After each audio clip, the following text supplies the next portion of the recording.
So ayan guys, samahan nyo akong magluto ngayon ng tinula. Ayan. Sabi ko nga sa inyo, mag-isa ko lang dito sa tinitiran ko kaya sulo-sulo lang konti-konti lang yung mga niluluto ko. Kasi sulo ko nga lang dito sa bahay. Guys, wala yung asawa ko nasa duty. Kaya ayan.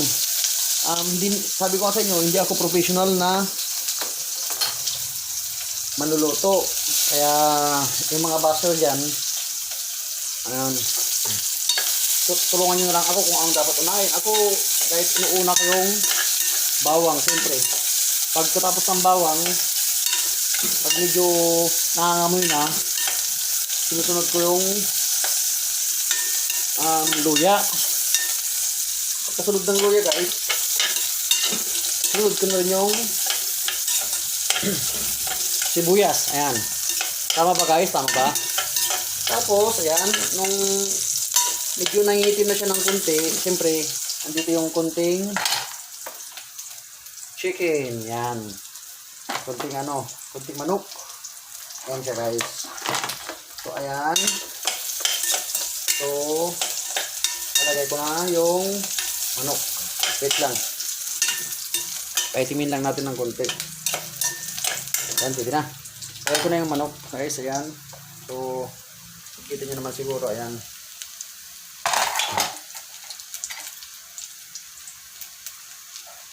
Ayan. Siyempre, gisain natin siya ng maigi.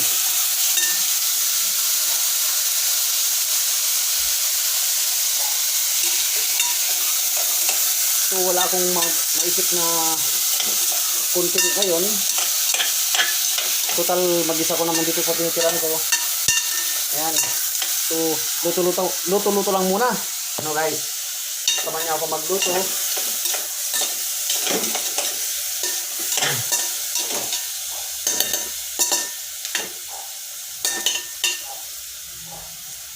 Pasko ng damdamin. Na, na, na, na.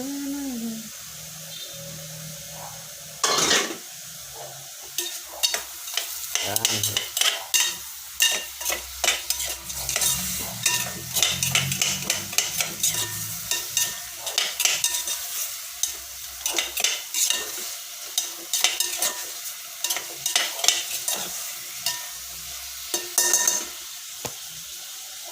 So, ayan. Medyo ito na siya. Ano, sarap tumawa sa camera. Kasi pag naka-smile ka sa camera, ang alam ng tao, wala kang problema. Kaya, sa likod pa lang ng camera guys, nandun pala yung totoong problema. Kasi, pag sa camera, huwag mo ipakita na malungkot ka, di ba? Pakita mo na masaya ka palagi, di ba? Yan, kasi para yung mga followers mo, masaya.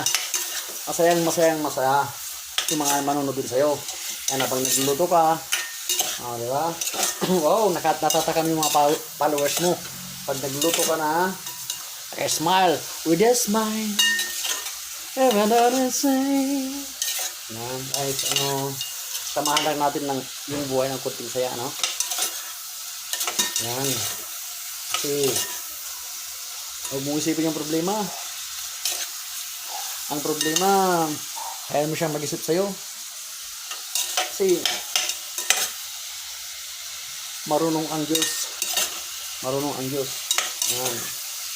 Hindi ka tayo pababayaan. Alam niyo namang anak niya tayo, di ba? Kaya pababayaan. Kaya nga sinasabi ko lagi, hindi ka bibigyan ng Lord ng problema na hindi mo kayang lutasin. Di ba? Kasi kung talagang yung hangganan ng buhay mo, naniniwala ba kayo? Kung talagang hangganan mo na. Kung talagang hanggang doon ka na lang. Naniniwala ba kayo doon guys? Na kapag oras mo na. Ayan. So, ayan. Next. So, wala tayong guys?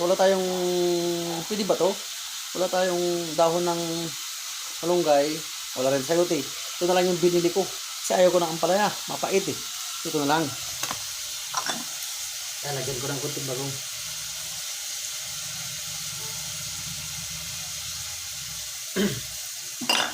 So ayan guys, mamaya papakita ko sa iyo yung kung anong itsura ng niluto ko. Kung masarap ba tignan. Ayan. Bye bye. Good night. Magandang gabi sa inyo lahat.